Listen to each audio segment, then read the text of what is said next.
Today I'll be sharing with you guys all of the fragrances that I wore this week, Monday through to Sunday. I've got a mixture in here of, well, mainly decants and samples, some fragrances that I'm testing for the first time or just getting into, and a couple of full-size bottles as well. I'd like to hear from you guys. Actually, I'm really always interested in what fragrances you've been wearing. Maybe it's just one that you've worn the entire week or multiple fragrances throughout the week. Drop a comment down below. And yeah, stay tuned to find out my picks.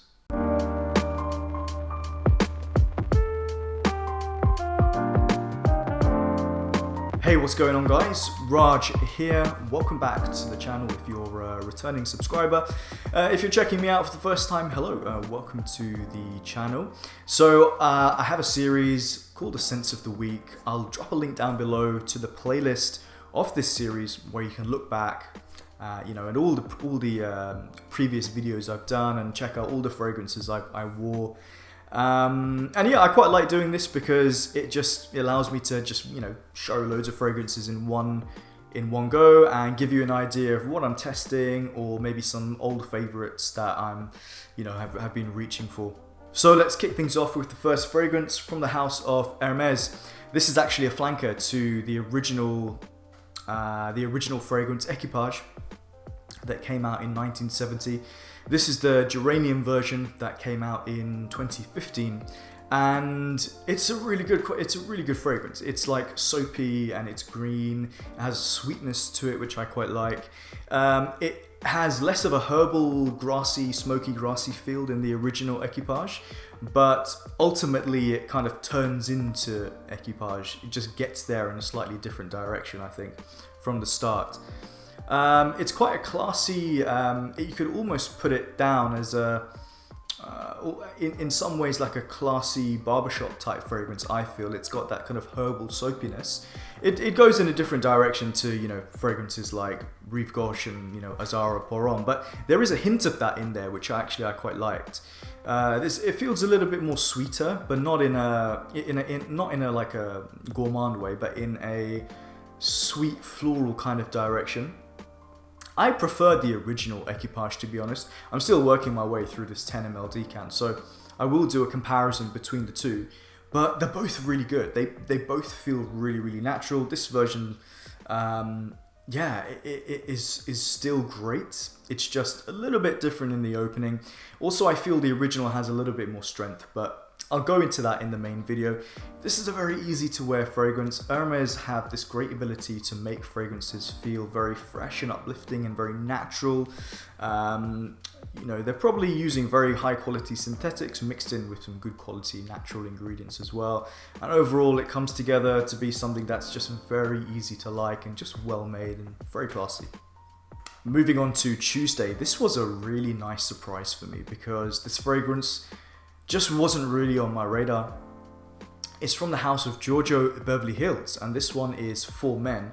And I got a little sample here. This is actually the vintage version. This fragrance came out in 1984. So yeah, you can just about see the color there. An eBayer who I bought from threw in a couple of samples of just random fragrances, partially used samples. And this was just, I was like, okay, Giorgio Beverly Hills. My dad used to wear this fragrance, so that was kind of interesting. And the first spray, actually I didn't even spray. I took it out took off the cap and just smelled it from the nozzle. And I was like, oh my God, this stuff is amazing. Now I don't know if the modern version smells like that. If you guys know if there are any differences. Some people say, from what I read on Fragrantica, that there are some differences, and other people were like, no, it's pretty much the same thing, the new version. I don't know, probably vintage is better, but this is full-bodied. It has a lot of, I guess you would call it a chypre, because it does have a lot of like more, that patchouli, oak moss, spicy qualities. But it has a honey note in there which mixes in really well. There's a carnation note that comes out on my skin. I'm basically saying the things that come out on my skin. That has this wonderful, spicy, rosy type effect. I really enjoy carnation actually on my skin. It has some quite fresh spices in here which just come together so well and create a very like full-bodied, quite a strong experience, especially in the opening couple of hours. It does settle down really well.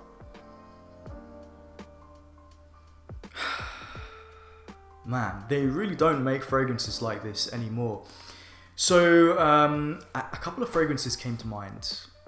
Opium Pour On by YSL, Noir Épice from Frederic Malle, and also Givenchy Gentleman. That really did come to mind. A lot of upvotes on Fragrantica for that one. Although I did feel though that the Givenchy Gentleman goes in a more... That's the fragrance I used to own, and I felt like it goes more in a kind of leathery, birchy, kind of civet kind of direction. This doesn't quite have the oriental properties or characteristics of opium, and it's somewhere in the middle, I would say, between those two. Really excellent. I hope my dad likes this one because he used to wear this, and this is the vintage version, so let's see if it reminds him of this one when I give it to him.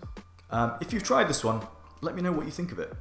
On Wednesday, I chose one of my favorite fragrances when it comes to like fresher style fragrances. We've been having a little bit of better weather here in the UK. Sun has like come out for a little bit, and still a chill in the air, but this fragrance works really well in those types of scenarios. From the house of Guerlain, from the Acqua Allegoria line, this one is Herba Fresca. It just feels so natural. That's really what I like about this whole range. I did a video a few months ago just doing a kind of overview of some of the fragrances from the Acqua Allegoria line. And this one, you know, it feels very chilled out. It's like a chilled out kind of fragrance, you know, sipping on some iced green tea, maybe with a bit of lemon, a bit of mint, you know, nice and chill, lots of ice in there. And it's just, again, like the Hermes, it has this, they have this ability, I think, or they have this this way of making these fragrances, Guerlain, that make them smell like you are in nature, like you are in a field or something like that, you know, like you're surrounded by real things rather than, you know, made up accords and random stuff. Now, obviously, this is not going to be completely natural, but that's the skill of perfumery, to make something that is very much lifelike, even though it may be made up of synthetic ingredients. So, a great fragrance, and came out a long time ago, 1999, and still going strong to this day. Thursday. If you've been watching my channel recently, you would have noticed that I'm getting back into a lot of classic vintage style fragrances. I've always been into those types of fragrances. They've always intrigued me, but I went through a period of quite a few years actually of just trying new stuff. Now I'm kind of taking a look back at fragrances that came out, you know, say for example in the 80s, or specifically 1980 in this case. This is from the house of Oscar de la Renta, and this one is Pour Louis. Now, this one I have been really impressed with. This is actually the modern version. So when I say vintage fragrances, some of the fragrances I've picked up recently have been vintage bottles, like older bottles. But this particular decant is of the current formulation, which I absolutely am loving this fragrance. It takes you on quite a really nice journey of just different types of accords. There's a lot going on in here actually. It's one of those that starts off kind of, not really getting it from the cap, but actually in the opening it kind of has that classic citrusy aldehydic burst that you might find in fragrances like a little bit in Kouros, Versace L'Homme, which is coming up soon, and fragrances of that style. But the transition from start to opening, they're like, you know, completely different fragrances you're getting, or accords, because it slowly turns into a piney type of fragrance, slightly coniferous, and then into like an incense base, but a really nice resinous, wonderfully rich resinous green, very green fragrance in the base. And I absolutely love that, the way that this changes from start to finish. I've got the I've got the note breakdown actually. So you've got aldehydes and lavender, juniper berries, basil and galbanum, caraway, sage, star anise, bergamot. That's just the opening. This is according to Fragrantica. So in the mid, there's carnation, patchouli, cinnamon, geranium, cedar, vetiver, cyclamen. In the base notes, oak moss, leather, labdanum, sandalwood, and musk. So incense isn't actually mentioned in here, but I pick up on, or I perceive it as incense. Probably a mixture between the labdanum and the leather, creating this kind of resinous-y, wonderful. It's one of those that kind of reminds me of Prada Amber Pour Homme Intense in some ways. I think there are some similarities there. It reminds me a little bit of Dior Homme Parfum as well. So 2 modern fragrances there. This, as I said, it came out in 1980. This could absolutely be worn today, and people wouldn't say that it's dated or old mannish. Maybe it's just one of those fragrances that has been forgotten about or is not cool anymore. I think this is great. I'm looking for a vintage bottle, but now that I've tried the current formulation, I would be happy to buy this one. It's very affordable. Definitely worth checking out. If you have it, if maybe you have the vintage version, what do you think about the OG versus the current formulation? Let me know, guys.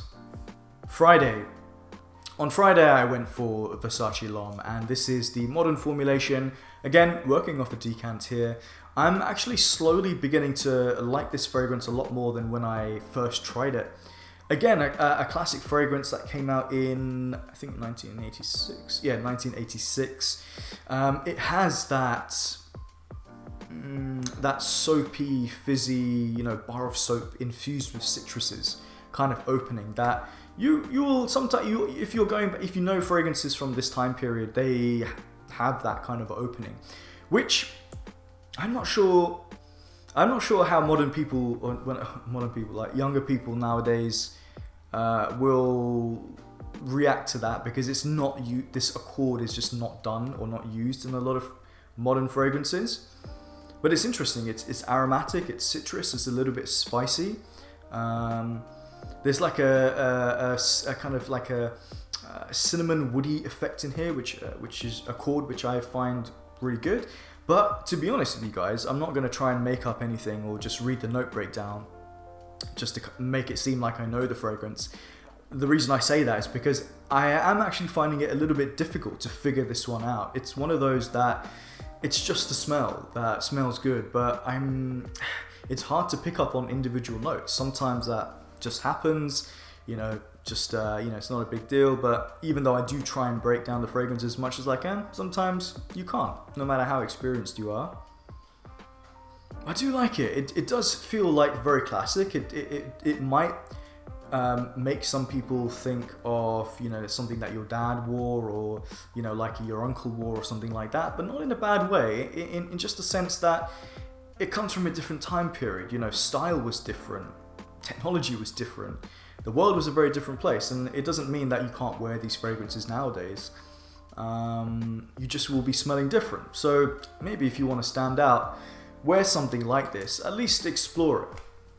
It took me such a long time to try some of these fragrances that have been out for decades, but that's the beauty with fragrances. There's so much out there, and it's always great to discover new things. Yesterday, on Saturday, I wore a fragrance from Caron. This is The Third Man, or Le Troisième Homme. Very beautiful fragrance, classy, fruity, green, soapy, a little bit of neroli, lavender. It's quite a classy fragrance. It smells very Italian, actually. Even though Caron are a French house, it feels like something that Acqua di Parma would make, or maybe somebody like Lorenzo Vioresi, one of those houses. Just really well put together. A fragrance that is very good, very easy to wear in many scenarios. It has quite an uplifting feel, quite a zesty feel, but also has this more grounding effect from the more herbal, grassy notes as well. So it's quite a nice little contrast there. They complement each other actually quite well. I have reviewed this one, just so you don't even have to think with this one. It's just do a bunch of sprays, head out the door, you'll smell good for quite a few hours. It's not like a beast mode fragrance, but yeah, I quite like this fragrance actually. The more I wear it, I feel like the more I enjoy it, and it's definitely a fragrance worth checking out. And today, continuing with the very natural smelling or feeling fragrances, again from Hermes. This is, well, how do you pronounce it? I don't know. Eau de Rhubarbe Ecarlate? No idea. Probably wrong. But I've been working off this little sample here, and that's how it looks like on the inside. It's the red bottle in the middle. Very nice fragrance. Yeah, it's well put together. It wasn't one that I wasn't terribly excited about. It wasn't one that it's a very delicate smelling fragrance, and it has a nice sort of tart fruitiness with a kind of rose feel. Actually, I got a lot of rose, and it has a very green leafy feel. It's quite simple actually, but the ingredients all have time to shine and actually are of a really good quality. And that's what I think how a simple, more laid back, stripped back fragrance should be. High quality ingredients that have their chance to shine and are just in a more minimal style. And it all comes together really well. I can't deny the quality. Christine Nagel made this fragrance, probably one of her first fragrances for the house. I don't know that for a fact, but it's got to be up there, 2016 release. I think that might have been the time when she became the in-house perfumer and took over from Jean-Claude Ellena. It's an eau de cologne style fragrance. Honestly, I found it a little bit forgettable after a while. It's one of those where I think, if I was in, like in Italy or somewhere like that, and I walked into a hotel and the lobby was smelling like this, I would be like, yeah, it's a pretty nice smelling hotel I've just walked into. Whether I would want this one on my skin, yeah, I'm not too sure. I'm not too sure. It's a little bit too pretty and delicate for my personal taste, but quality is really high. I could see people like spraying this one in abundance and having a very lazy afternoon on a Sunday, which is actually how I spent my day today. So there you go. That's my week in fragrances. As I said at the start, let me know which fragrances you wore today or this week. I'd love to hear from you guys. If you guys don't know, I do have a Buy Me a Coffee page if you'd like to contribute to what I do, and if you like what I do, the link is down below. But yeah, thanks for watching. Take care everyone, and I'll see you on the next one. Bye.